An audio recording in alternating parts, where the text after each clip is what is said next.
Welcome to Puckin Awesome. This is our third episode.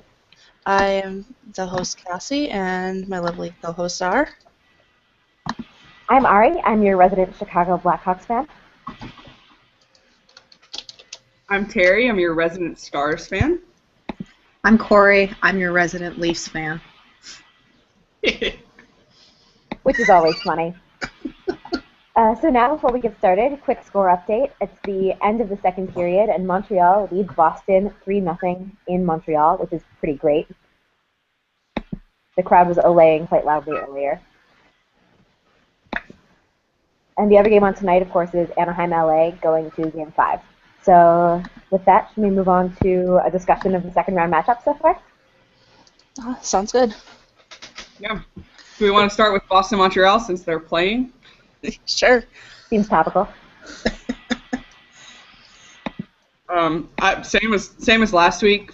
For the love of God, can everyone not physically playing shut up? Like, it's just constant complaining.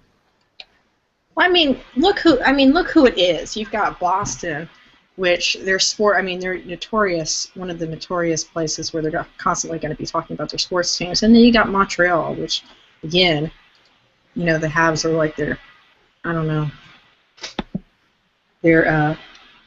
team of, that's their holy team. So, they're never going to stay out of it. They're going to bring up everything that they can because it sells papers. One of the funny things was that John Goes Brown, who usually got his finger on the pulse pretty well, did a whole section in his Friday recap about how can we stop having controversy over PK Subban? And then there was the Sean Thornton water bottle incident, and no, we can't stop having controversy about PK Subban. We want to see how you're celebrating the Stanley Cup playoffs. Get on your. I think, speaking of Subban, and this is something that's really sticking out to me, is the way he's been playing through the series. He's been a beast. Montreal is probably kicking themselves for the bridge contract they gave him, because now they're going to have to pay up and pay up big. Oh, that was a stupid move from day one. It really was. At least he was smart. He's going to be laughing all the way to the bank. He's going to get paid, and you know what? If they were if they lost their minds, they're like, you know what? We're going to let him walk. There are 29 teams that would be like, oh, we'll take him. We'll take him. Yeah, that is the real question, is that does he get offer sheeted? And if he does offer sheet him, who is it? Philly's always looking for goaltending. You mean... Oh, sorry, defense. Defense. Same difference. Wrong Subban. They've got to re-sign him. They have to. Well, sure, but he's an RFA, so he can get offer sheeted, just like Shea Weber. Yeah. Yeah, and what if what team is going to do it, and then Montreal's going to have to pay even more than before? Yeah, to match him. That would be fun. The Leafs fan in me would love for it to be Toronto, but then I just know it's Toronto. Nothing like that would ever happen. Well, the funny thing is, all these people talking about how much they hate Subban and he's a diver and all of this stuff, and any one of them would take him in a heartbeat. Oh, yeah. Who wouldn't take the reigning Norris champion? Yeah. I could see the Leafs being like, nah, we're good with our guy. We don't need people who can possess the puck. We don't need people that can stop the puck from going into our zone. That's not our style. Let's have our goalie be the defense like we've done. He doesn't have enough grit. On that note, going back to the series of Montreal-Boston, speaking of possessing the puck, the interesting thing about this series is that Boston has had the puck basically every game. Up until this game, the Corsi 4 numbers have been just dominated by Boston. 55%, 60% of Boston possessing the puck. And Montreal is still coming out of these games. So I think the real story here is goaltending. Well, yeah, it was just from the games I watched and actually going to games where I saw the Habs play, it seemed to me pretty obvious that Price was their saving grace, and any team that was going to beat Montreal in any series was going to have to beat Price. Yeah, it's been Price all the way. And there have been some freak things where the puck like rolls across the goal line. You're just how did that not go in? Yeah. It's really, I think it's Boston's series to lose, and it's just, no matter how many, it seemed like they're doing everything right. They just can't get it scored on. I think this is why you have a 7-game series. Oh, yeah.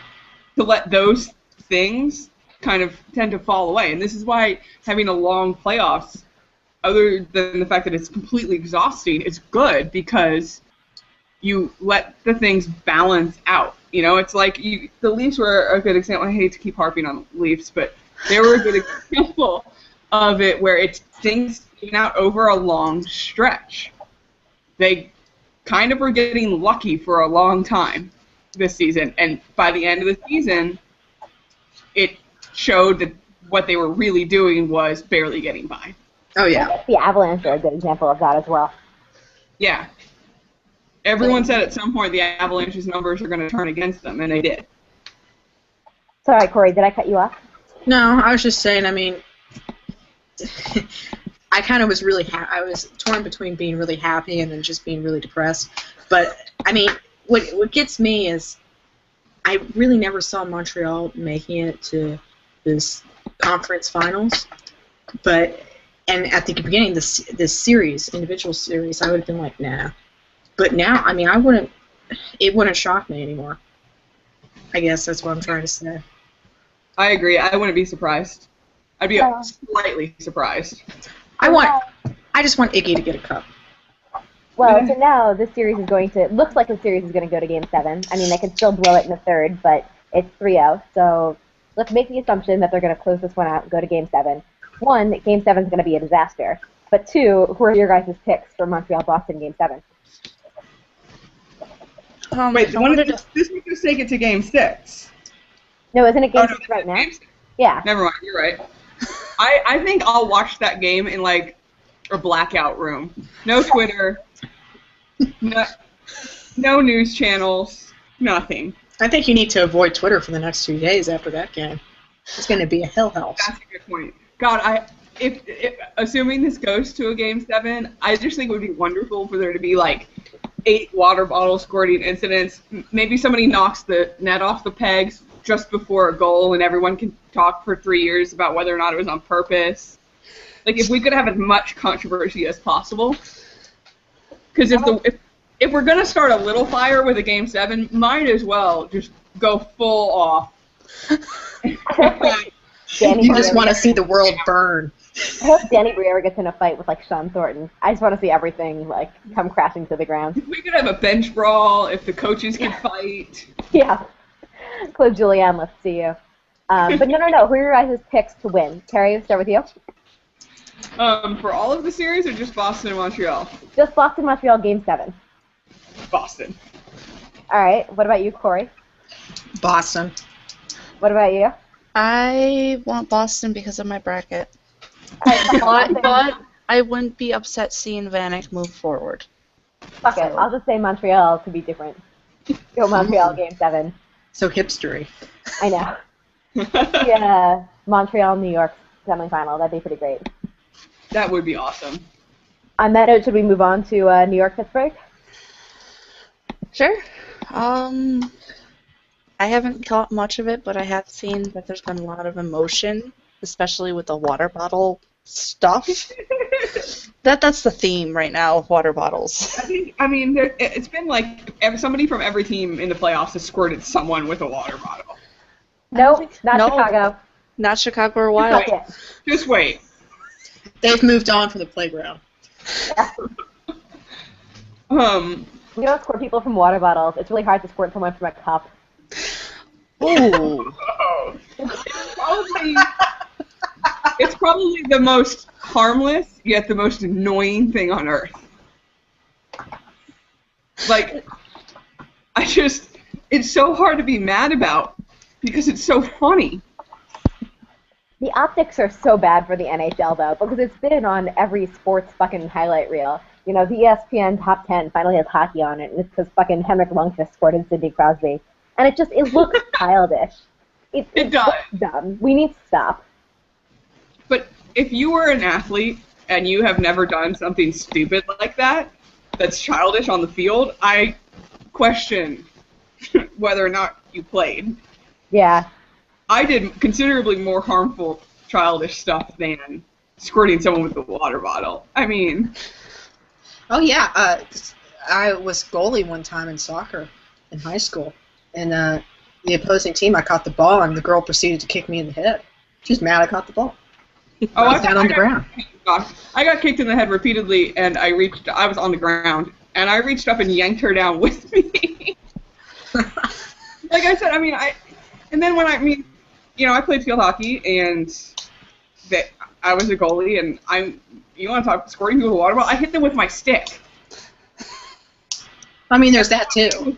Every time. Like, squirting somebody with a water bottle, it's just kind of like, dude, really? It's not that big of a deal. Well, some people were talking about it with reference to the PK Subban incident especially, is that it can impede vision, that kind of thing. If we wanted to take Josh's question now and talk about the Lundqvist bottle squirting incident, if you guys want to do that, or do you want to get back to that? Well, we're already on the topic. We might as well. Might as well. So I was a little surprised that Lundqvist got fined, just because I thought, my impression was, the reason that Thornton got fined is because it happened during play. I thought that was the explanation too. Yeah, Yes. and that when you squirt someone during play, it could actually, like, impede your vision if it got on your visor, or, like, startle you into giving up the puck or something like that. But it was actually the whistle for Lundqvist. I don't think he should have been fined. I think he was fine. It was embarrassing and childish, and he probably shouldn't have done that, but I don't think he deserved a fine. Well, I think that plays a role. I think it was already on that sports sub, right? I've seen it in multiple places that never cover up hockey. That may have influenced their decision. Which would be silly, because you can't just randomly fine people for, oh, this guy did it? Like, Perry didn't get fined for putting water bottle. Well, Did he?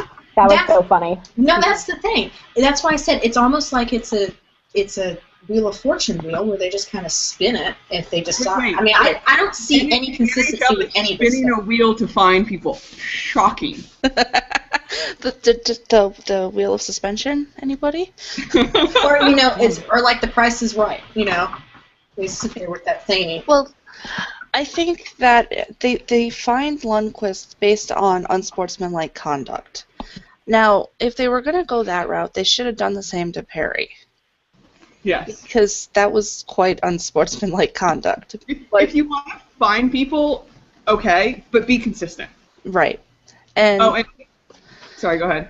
And the reason, because it was asked why Lundqvist's fine was higher, it's based on his salary. Lundqvist makes lots of money. Thornton does not. Yeah. Right. The same thing happens with the spearing. Right. Yeah, I think that what we're seeing now is an epidemic sort of mentality at work. So, when a disease breaks out somewhere, at first it's not that big of a deal. Then it's like the, game pandemic. First you don't care, then you shut the hospitals, then you close the borders, people start freaking out. So at first, Corey Perry was doing it and it was kind of funny. And then Sean Thornton did it and it was like, okay, this needs to stop. And now it's really like the NHL is not amused. But does this still, make... Oh, excuse me. I don't think it was fair to Lundqvist, but he's going to be okay. So. Does this make a... fine. Do you guys think part of the fine may be been of who Lundqvist was putting water on?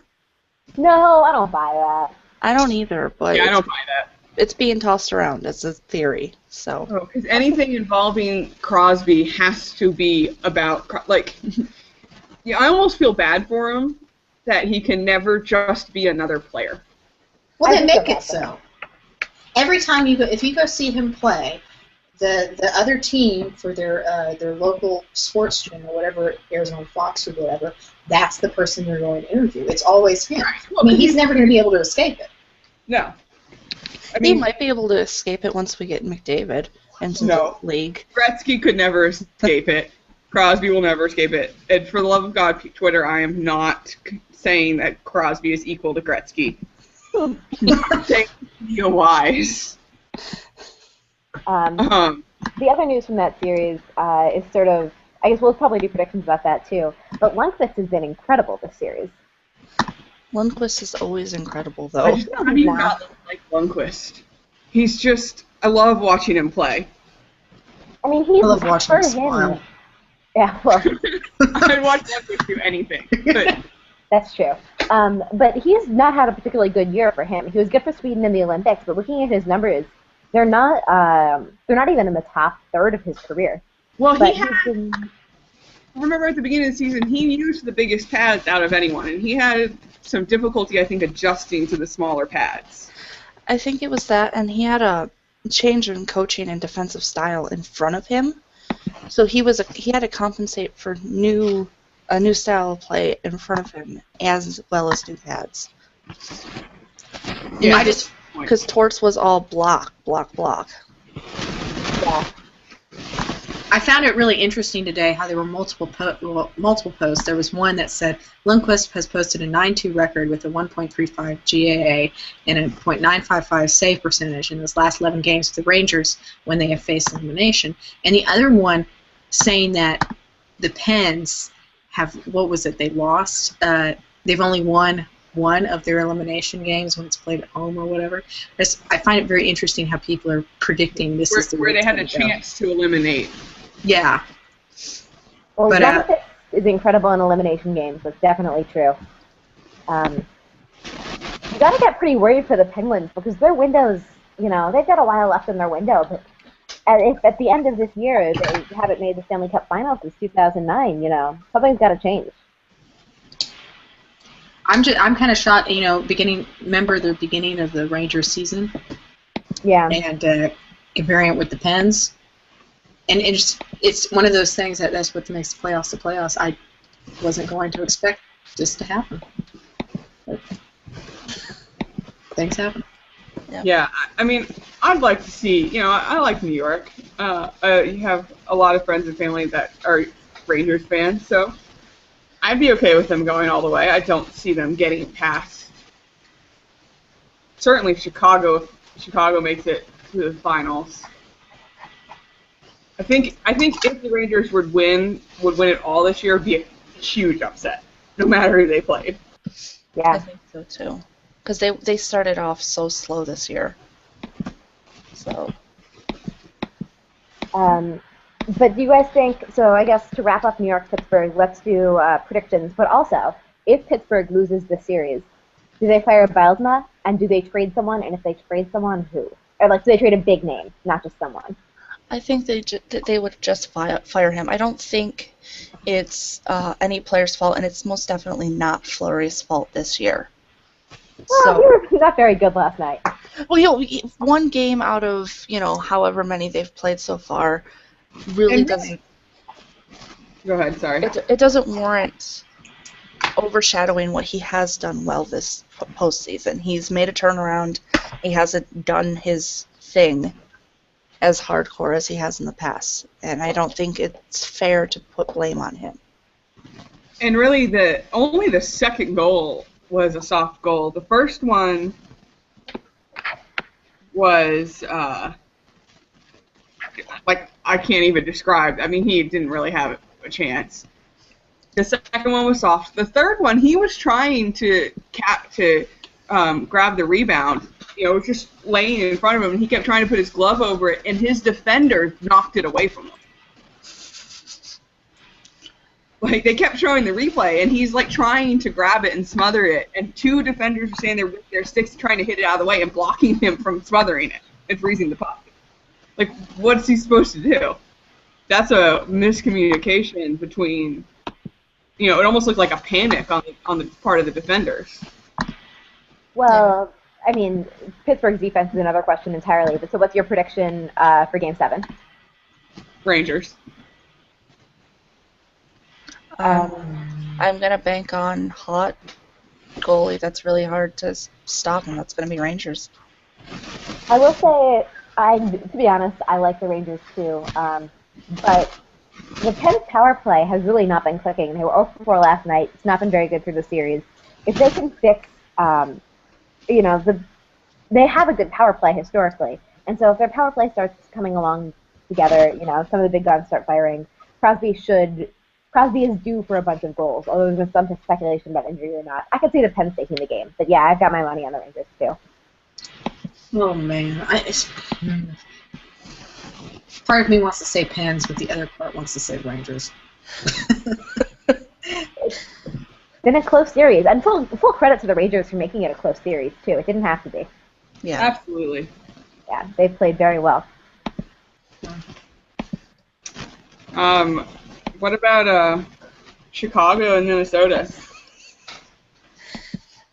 Where do you want to start? Sure. I've got a great feeling about Game 6. I don't know, guys. Frankly, the Brandon Bullock suspension was honestly almost unfair to the Wild because Brandon Bullock, I've defended him for a long time, and during the regular season, he's okay. But he fucking sucks in the playoffs. He's just so bad. And it allowed us to put Reagan in the lineup, and hopefully it'll allow us to play Morin again soon. And last night, for the first time in the series, we had a real fourth line that was taking, real minutes, not 4 minutes a game, but 10 or 12 minutes a game. And that helps us. We play like a much better team when we do that. I also think the scratching of Roosevelt and Brookbank, tremendously improved the team. Roosevelt's he's totally lost his confidence, for one, but he's been a turnover machine and a terrible possession player. So I was glad to see Letty have a competent defensive partner. Corey looks good. Jonathan Toews looks good. Patrick Kane looks good. I think if the series is ours, and I think it could be ours at home against in Minnesota against the Wild. But even if it goes to Game 7, I was really stressed out after Game 3 and 4. I feel much better after Game 5. I want to say that I have a good feeling about Game 6 too, but Minnesota is really, really good at home. One of us has to be wrong. Yes, I'm speaking from. This is what I said at the beginning of this series, that even if they don't win the series, I will be just as happy to see them take it to a Game 7, because it would mean a lot for the team. The team still isn't good enough and there to compete farther, but if they can take Chicago to a Game 7 and not just roll over, it's still a pretty good achievement. I props to Minnesota for making this a series. It's been a really fun series to watch. Has it really? I've enjoyed it. I've enjoyed it. I like watching both teams. I hope Chicago wins. I think Chicago wins it. I hope they do, in part because I want the Wild to lose. Sorry. If you were a Stars fan who constantly gets reminded about Norm Green, you'd want Minnesota to lose too. But the other part is, I know I should hate Chicago because they are in the Central Division. Yeah. So much fun to watch. Yeah. I like watching fast hockey, and Chicago plays a fast, exciting game. If they're saying, while we're on the topic of props to Wild for making it a series, I have not seen Chicago play as badly this year as they played in Game 4. It was terrible. Game 4 was just, it was not even fun hockey to watch. Just slow and turnovers and lost offensively too. Passes not connecting, not forechecking hard. So my hope for the Blackhawks is that they've gotten that out of their series, the same way they got it out of their series in Game 3 and Game 4 against the Red Wings and last year. And we can move on and play like the team we know how to be.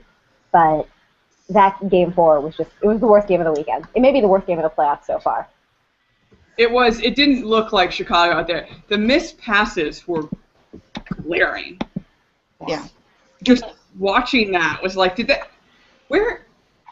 know how to pass. Like, I know, I've seen them play. They know how to pass, and it did not look like it. And It was almost like nerves. And I have to say something, and I was very, very scared about this, but Briz has done an admirable job. Yes. He shows up and he plays confident when the team in front of him is confident, and it's shown. They've even been calling him Grizzly. Yes, they've been calling him Grizzly Bear. The only thing you have to fear is fear itself. No, you fear Bear in Woods. Come on. Yeah, you fear the bears in the woods. I know, that's what I'm saying. He's a grizzly bear. Yeah. And then the last series is Anaheim, LA. which has been amazing because the home team has lost every game so far. And I think in an ideal world, the home team will continue to lose every game. So Kings win. Yeah, Kings win in 7. I mean, that is the weirdest trend. Like, in a complete reversal from every other series It's like this playoff. It's a complete opposite of the Hawks Wild series, where we've won all the home team has won every home game. Yeah. So I will say the Kings marketing department is being brilliant. They're having a place, because the team's, I think it's like 30 miles, but an 18-hour drive apart. But they're having a place. That might be a slight exaggeration. They're having a place where the fans can go in Anaheim and stop and pick up Kings rally towels. So you kept hearing the games in Anaheim. You keep hearing like Kings chants mixed in with Ducks chants. It's hysterical. I mean, the Anaheim goalies have been getting taunted in Anaheim. yeah, This is like a Twilight Zone series. Well, a lot of people who live in Orange County have moved down from LA County. I mean, that's not. Yeah, this is what happens when you have, people from Anaheim and LA can go on and on about how they're different areas. But the fact is, they're very, very close to each other. You're going to have huge crossovers. yeah. I can't. It astounds me. Looking 0 shots in the second and 3 in the third. It's hard. That Gibson guy, he needs some type of gift. Oh, when he made an early save on a breakaway. It was a really good glove save, and I kind of watched and went, oh, okay, this is going to be a fun game, just watching him. Which I'm happy for him because, I don't want to see a young goalie called up in the playoffs completely fail like that. On the other hand, okay, that was good. Now, if you could suck, I would really like the Ducks to lose. I mean, he's 20 years old. That was his first playoff game. It's like he doesn't have the ability to go into the dressing room and be like, "Yo, what the hell?" Because that's what I'd be feeling. But I mean, poor kid. I mean, great kid. Yay, good for him. But poor kid. I mean, this is his 4th NHL game. I mean, I think this happened with Ken Dryden. Mm-hmm. I mean, if there's a goalie you're going to be compared to, Ken Dryden's not a bad one to be compared to. No. He started playing, I think, in the playoffs. He's the only player to win an individual award before winning Rookie of the Year.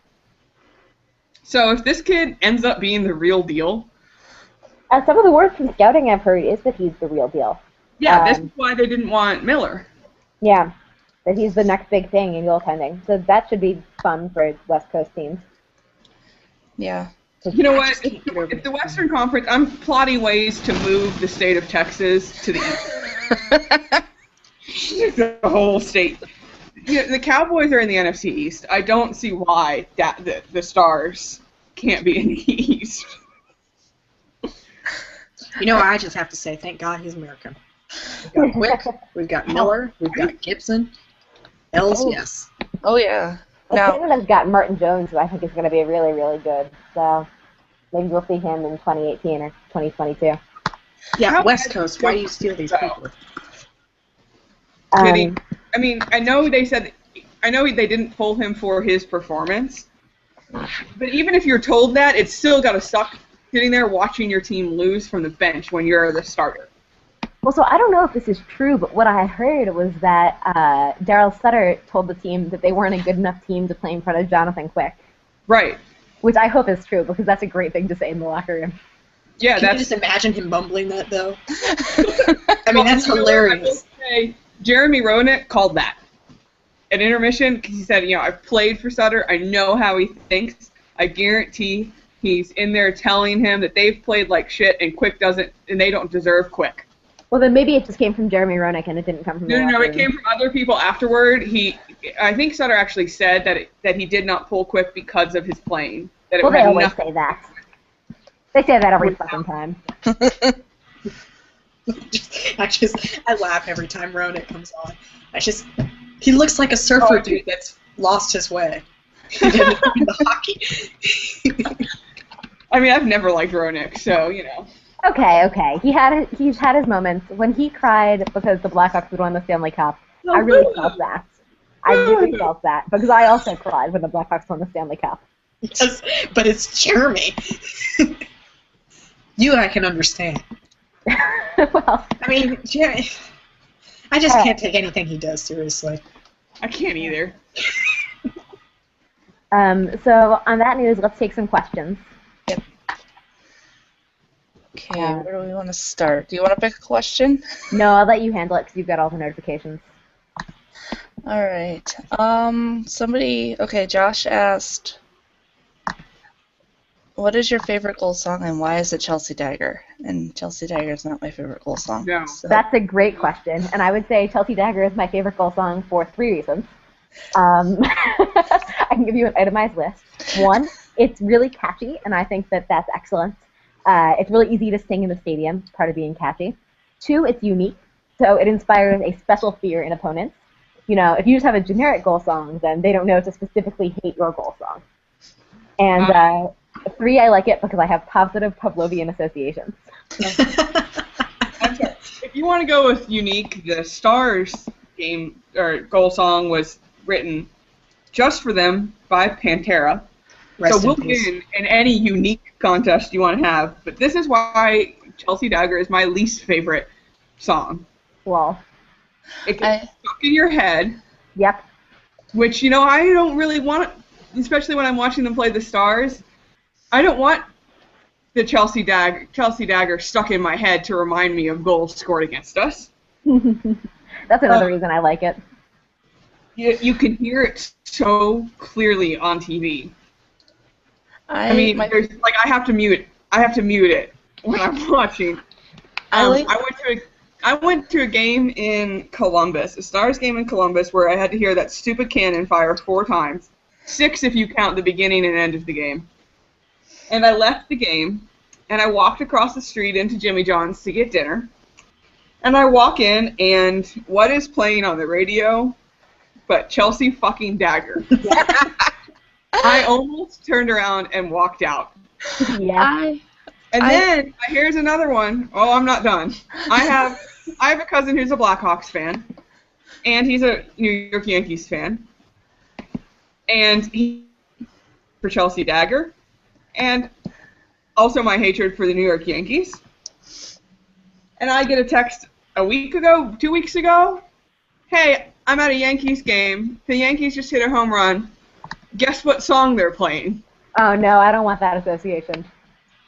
And it might not have been after a run or something, but he was at the Yankees game. They were playing Chelsea Dagger. So now, not only is it a Chicago Blackhawks goal song, it's a Yankees song. Don't put that evil on me. I'm sorry. Too late. I don't hate Chelsea Dagger as a song, but as a goal song, I don't like it. I mean, I like it out of the context outside of hockey, but my favorite goal song was when the Sabres had Lonely Boy by the Black Keys, because it was awesome and it gives me good memories of when we didn't suck. So I have that effect where it's, oh, that song was good. Can we please bring it back so maybe the team will be good? I have a love-hate relationship with the Hurricanes one.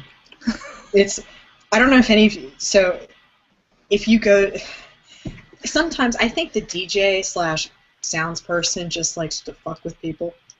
And so is the Hurricanes people, because then so they play Blur Song 2, and they have, the cool thing is they have the old Hartford Whalers horn as the goal horn. But then they play Song 2, and they get frickin' Ric Flair in a Canes polo, getting in his crazy weirdness, going, woo! And then, if you listen, if you watch the replays on online, you can hear it. It's like the sound guy just couldn't figure out what sounds he wanted to play, so he plays all these random soundboard, like he has a Wookiee in there, like all these really, and like Yabba Dabba Doo by the Flintstones. And it's just so freaking ridiculous. It's like, what were you on? And they keep playing it. And so yeah, it's a love-hate relationship. I bet people who come go like, what the hell is going on? I will say, fighting for my least favorite goal song spot is Nashville's, which is Tim McGraw, and I like it, I love it. And I can't, they modify the lyrics a little bit to be about Nashville scoring a goal. And I understand that it's Nashville and they're going to use country music. I love going to their games, it's fun, they have live music during intermission. That is cool. Yeah, I will that's say, fun. one But of the the best- Tim McGraw goal song has got to go. one of the best Chelsea Dagger moments of all time that I think we can all appreciate is someone from a Vancouver radio station, or a TV station, took an iPod that had Chelsea Dagger on it, that had labeled it like song number 1, into the Vancouver dressing room, and had Vancouver Canucks players listen to it without telling them, be like, do you recognize this song? And like played like 30 seconds of it for them. And the reactions from the Vancouver players are just unbelievably good. Have you guys seen this? Yeah, it's like PTSD. Yeah. I want a link, please. We'll link it from the Our Hockey Cast Twitter later, so all of you can listen to it or can watch it. But Yep. you know, Ryan Kessler just is not amused. Kevin Bieksa is not amused. One of the sisters straight up walks away. So he's like, no, like walks away. And That's my reaction when I hear the song now. I don't like even in a non-hockey context. There is no such thing as a non-hockey context for that song now. Let's take another couple questions. We should move on from Celtic Yes. Dagger. Let's see. What will Quenneville do to motivate the Hawks to win tomorrow? I Grab his responded to balls. this. I responded to this with the jazz hands thing. I think that Quenneville doesn't have to do shit to motivate his players because the players are already motivated as hell. You know, you watch Patrick Kane body check some guy. That was just pretty funny. If you guys missed it last game, Patrick Kane tried to lay a body check on Mikko Koivu, and Kane just bounces off. Yeah, Parisi also checked. Kane. Parisi, yeah, that was a great hit. But Parisi, like, is a guy who occasionally lays checks. Patrick Kane does not. I maybe weigh more than Patrick Kane. Like, I weigh like 170 pounds. He remind me, you know those like big sumo blow up dolls, Yeah, you know? yeah. Like, nice try, Kane. Nice try.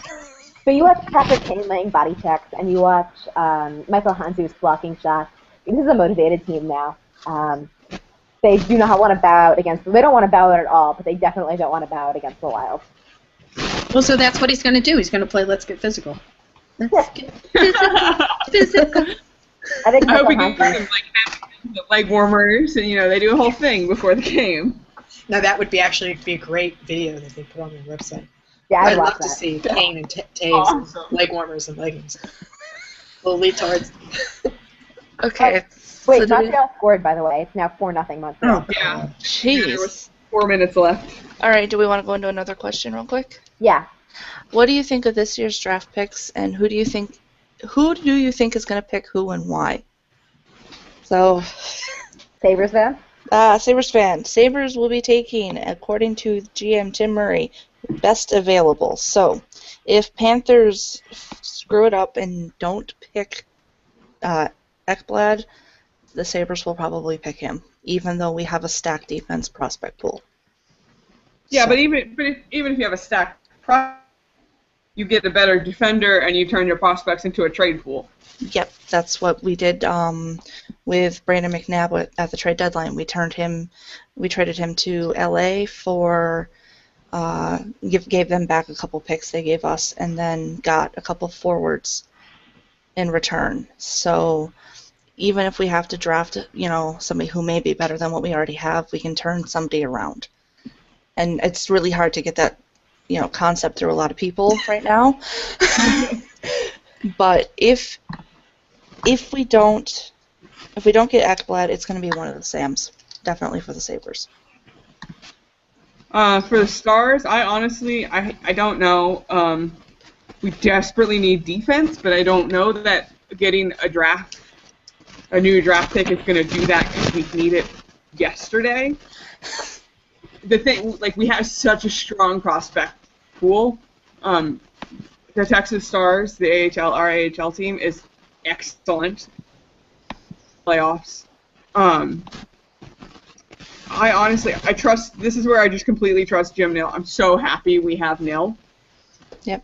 Because I have faith that he will do whatever we need, and I have a feeling it will end up being trades. Yep. And that's one of the things with the Sabres. I have a lot of faith in Tim Murray. When we went out and got a new GM, we got somebody who's fantastic at scouting and knows his prospects, and that's what we need as a team. So if he says that we're picking somebody that's the best, I'll trust his judgment. Yeah, frankly, I have come to the point in my life where I don't have to care about the draft anymore. Well, that must be nice. I remember fondly, very closely watching the 2006, 2007 draft, even 2008 draft. But at this point, we're going to take someone 30th, and they're probably not going to pan out. And then we're going to take someone 29th. Yes, sorry, 29th. I forgot New Jersey. Thanks, New Jersey. And then we're going to take someone like 48th the second round, and they're going to turn out really well. And we're all going to be like, oh, why did we pick Brendan Saad after that one guy? But it's fine. Whatever. We got Jamie Benn in the 5th round. I don't care about anyone until they're in Rockford. Well, high draft picks aren't the end-all, be-all. They're just not. No. I mean, you have to get lucky. They help, but honestly, if you're not drafting in the top 10, it's a crapshoot anyway. It's even more of a crapshoot than the top 10 already is. And all of you have faith. That must be nice. See, I know what's going to happen. I used to have faith. I was kind of looking a little hopeful for next season, but then, Carlisle was extended. And at this point, I know it's going to be someone that fits into Randy's system, which at that, God help our souls and may the liquor flow freely. Because So this is a good bridge, then, to talking about the Leafs. Yeah, the topic of today is the Leafs. So obviously they not only say Carlisle is not getting fired, but they extended him, because why the hell not? So now there's a lot of talk that they will be trading a lot of people. They will be letting people go. I think the names that we're talking about not being with the Leafs next year, or one way or the other, is Phaneuf, who they just signed to a 6-year, $7 million per contract. It was pretty long. Pretty long. He will be signed until 2021. Right, and then Gardner and Kadri. And that just ticks me off so much, because the reason they'd get traded, excluding Phaneuf, Kadri and Gardner, is because Carlisle really doesn't like them. I mean, thank you, Carlisle, because I'd like a stab at them. Yeah, I wouldn't mind a stab at Kadri. How about I give you a Clarkson? He's very good at protecting the water bottles. He'll be very great in these playoffs. No, I think we're He was in the playoffs. The Stars need a number 2 center, and they need defense. So we'll take them. Yeah, I'd take Kadri. I'll take Kadri. We need scoring. Kadri would look great on the block. All y'all. It really was, honestly. As soon as they announced that Carlisle was getting the extension, the internet turned into they were it was almost like a house that was being bank auctioned. Yeah.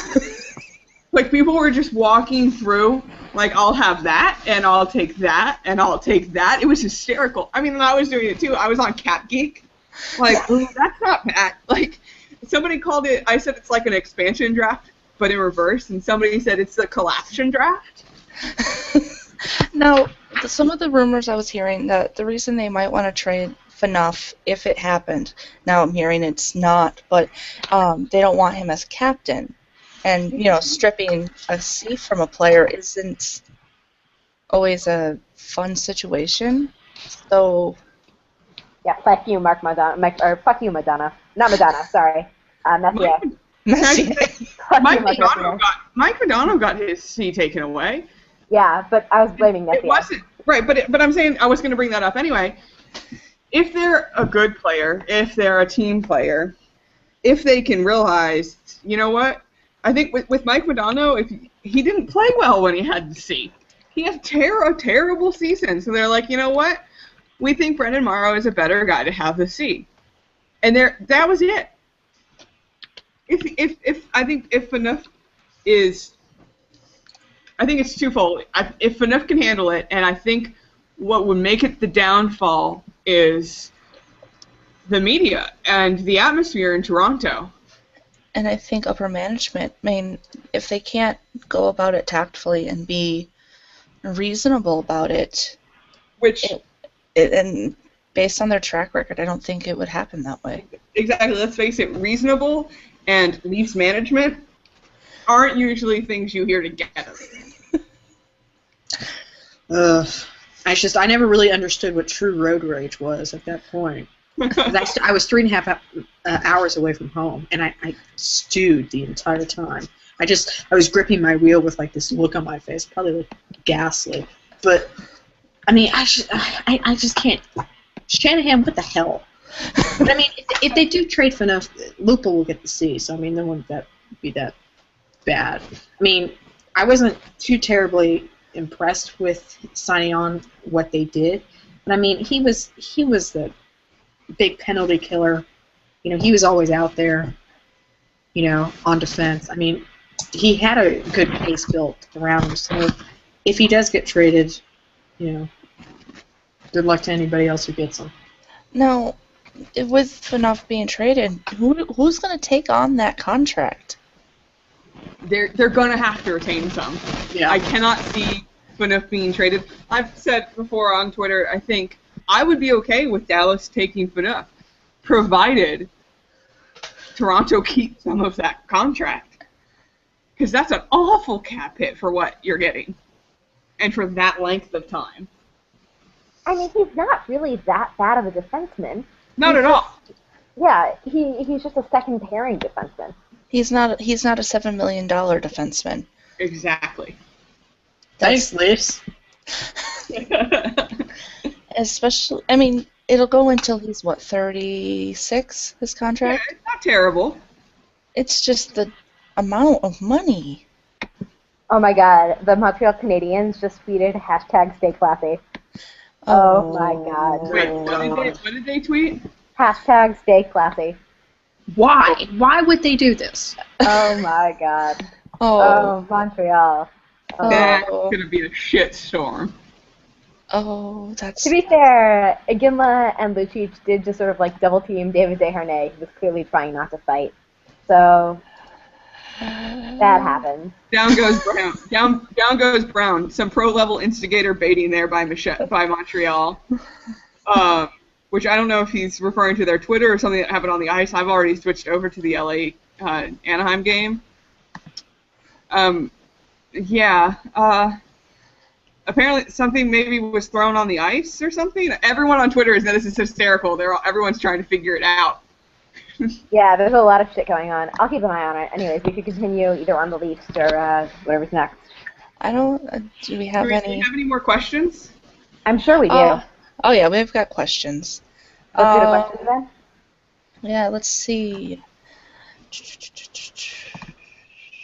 Okay, should Chicago sneak a bear into the XL Energy Center to gain an advantage against Briz? Absolutely. If the bear is armed with a water bottle. I don't... the whole thing, Briz is awesome, and I just still find it funny he got traded to the team called the Wild, but maybe they'll bring in a stuffed bear or something. Okay, I'm sorry. Something is happening or has happened in the Montreal game because Down Rose Brown just tweeted, any Bruin who took an instigator there is automatically suspended for Game 7. Litter on the ice in Montreal. Somebody else tweeted that. It amazes Jen LC, who's regressed PDO. It amazes me that my first and third grade sons can handle adversity more maturely than a group of grown men. I have absolutely no idea, but now I'm wishing I hadn't switched off. Yeah, I don't have a was TV watching. upstairs. Damn it. We'll try and find out as we go along. Let's take some questions. All right, let's go back through the questions here. Is Quick's hot streak going to end, and will we see the return of Swiss cheese Quick? That is a good Swiss cheese. question. Yeah. My suspicion is that no, I think that Good Quick is here for the playoffs. It's sort of what he does. He has been up and down this year, though. Looking at, his stats. But I think that he'll be fine. I think he's Jonathan Quick. I don't think the issue is Quick.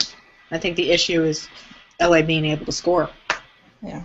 Not shooting at the goal, because obviously they can do that. It's actually getting into net. Right, like we already talked. By the way, Anaheim is up 1-0. Jeez. Early in the first. Goddamn, LA, please win. Wait, they're playing in Anaheim tonight. Yes, Yeah. so No, I'm Anaheim assuming has to LA lose will tonight. score like 5 goals in the next few minutes. Okay. If we go by trends. But to not score in 2 periods where you don't let the other team have more than 3 shots, I can't even fathom how they did not score. Well, the Kings can never score. Yeah, but that's taking it to a whole other level. Anyone else have an opinion on Quick? Not really. We need to. I think. Yeah, I don't have an opinion on Quick. I think it's like once it's on, it's on. So that's about it.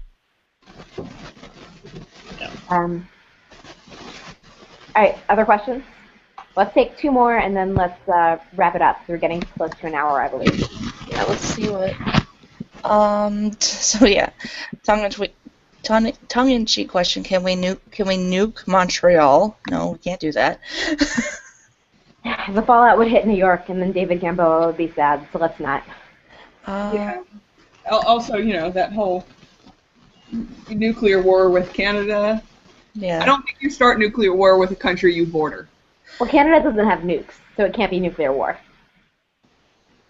I mean, I don't think you nuke a country that you border. Because inevitably that's going to... I mean, unless we're, hitting the upper part of Canada where no one lives. Because otherwise that's going to come over to us. Yeah, You just stop you, trade. If you really want to hurt them, just stop trade. Yep. Here's one. What will be next round's water squirt? First round was the low blows.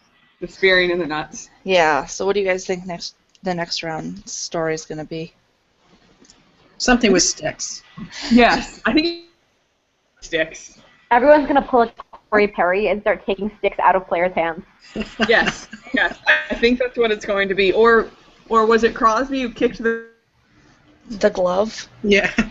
Oh, that was so funny. Somebody dropped their glove and they went to bend over and Crosby. Yeah, I guess he hit it with his stick.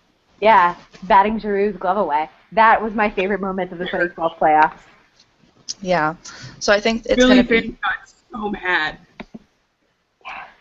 So funny. So I think that, and is there anything else you guys want to touch on? Because that's about it for the questions. How much time do we have? Do we want to mention Marty St. Louis and his play since his mom died, and the media's treatment of it? I think he's playing. I think he's playing like he has a purpose, but this is one of those times where I think media should stay away from that topic. Just have some sensitivity. You're never gonna. It's their job to report on stories of the playoffs. Yeah, I know. I'm sorry. That's a story. I know, but if they could be tactful about it is more my thing. There is no way to be... I mean, unless they're going up to him and be like, so I heard your mom died. How's that? There is no way to be tactful about it. They're going. I think Doc Emmerich had a great point last night. He said it was like halfway through the game, and he said, they were talking about it. He said, we keep bringing this up in case people just tuning in don't understand why it's emotional for him or why we keep saying it's emotional. And he had a valid point. As obsessed hockey fans, we hear about it all the time. But the fact is, there are people who only watch during the playoffs, who are flipping channels. Oh, hey, a hockey game's on. Let's stop and watch. Who have no idea that he's struggled through the playoffs. He's struggled since being transferred or being traded to New York. His mom passed away of a heart attack, and now he decided to come back. They don't know the whole story. Fair enough. But the thing about it is that regardless of the personal reasons for wanting to be traded, he put Tampa in such a terrible situation. Like, if he really wanted to be traded and it was all about his family, then he should have asked for it at the beginning of the season.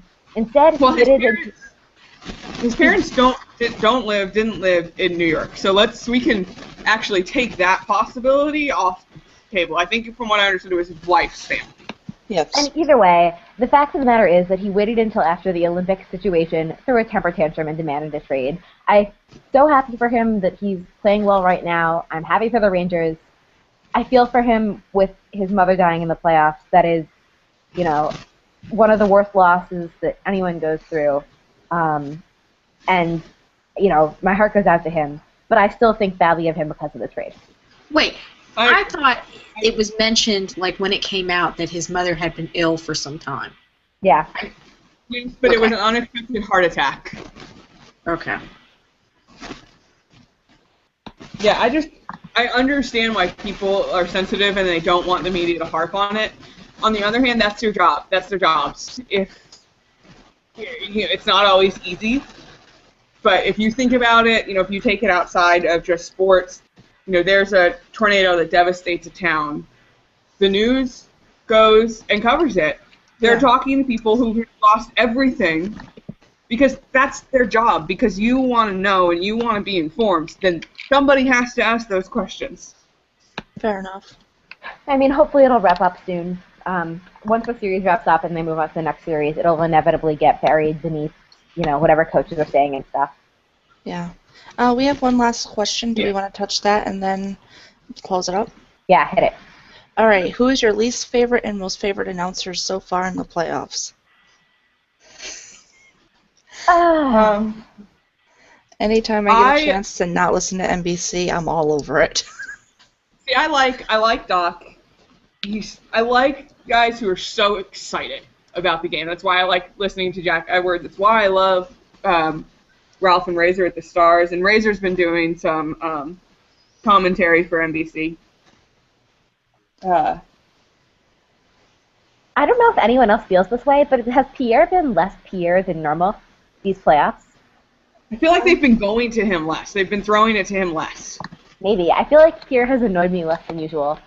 I haven't, like I said, I've been doing my best to avoid NBC broadcasts, and I have nothing against Pierre and nothing against Doc.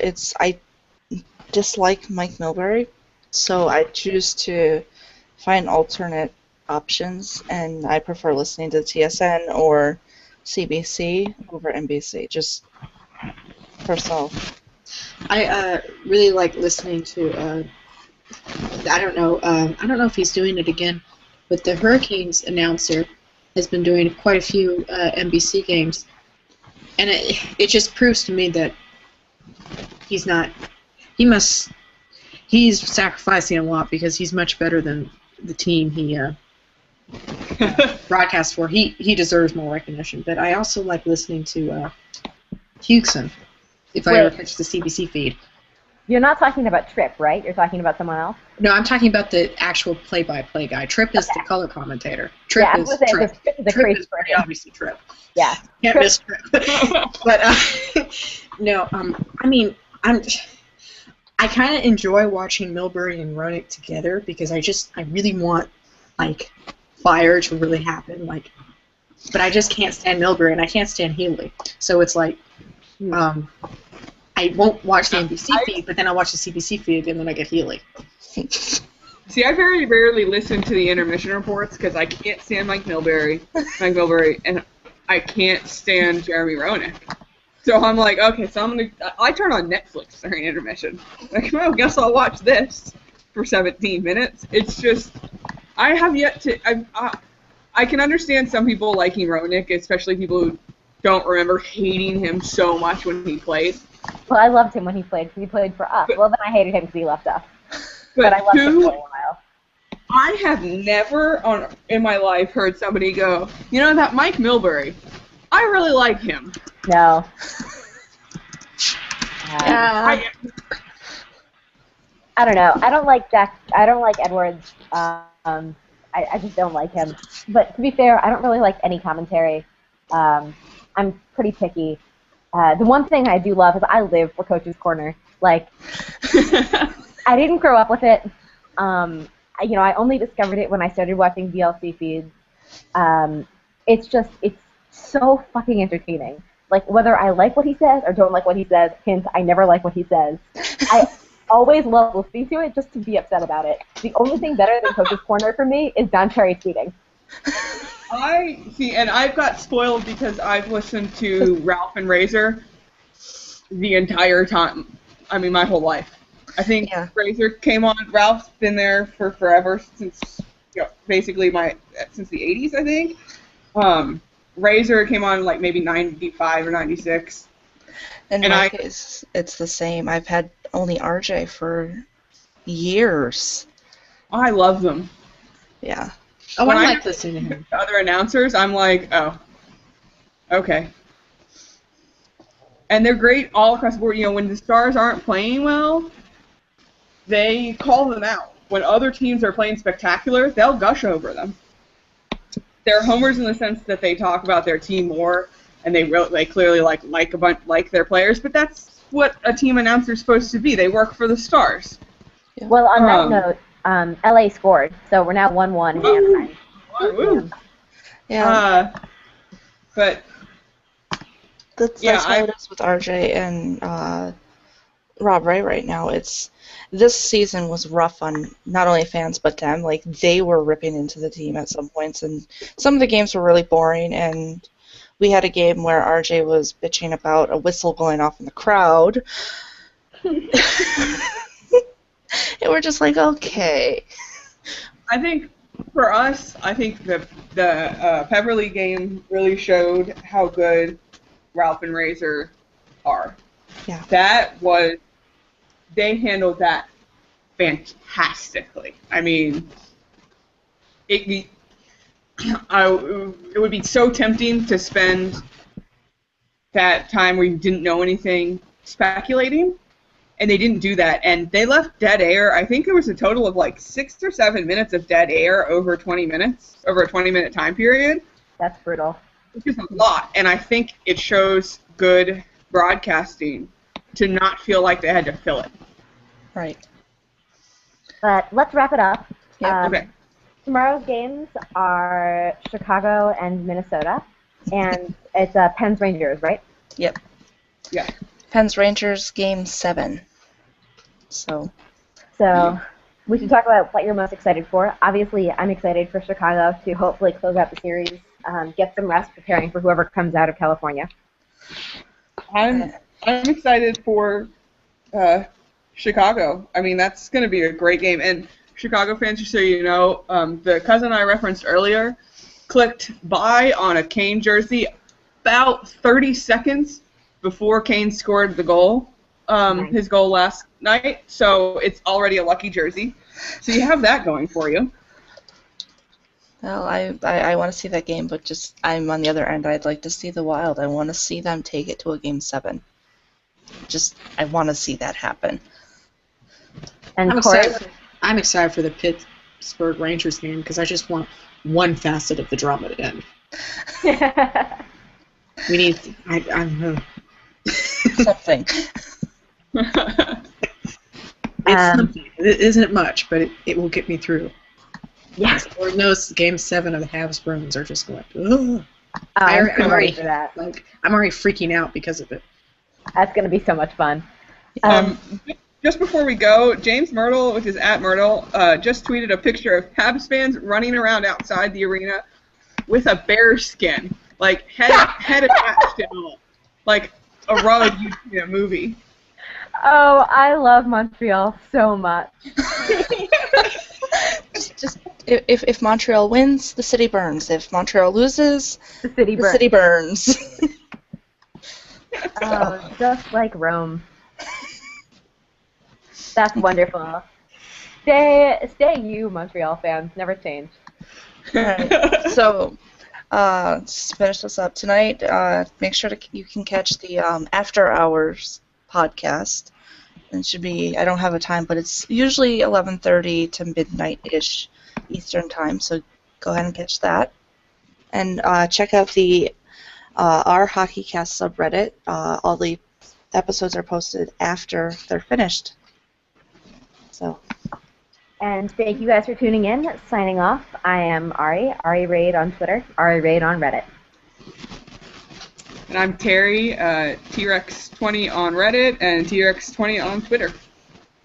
And I'm Corey. I'm Vorzod on Reddit, and then Shades Are Off on Twitter. And I am your host, Cassie. I am Abstract Halo on both Twitter and Reddit. Thanks for tuning in.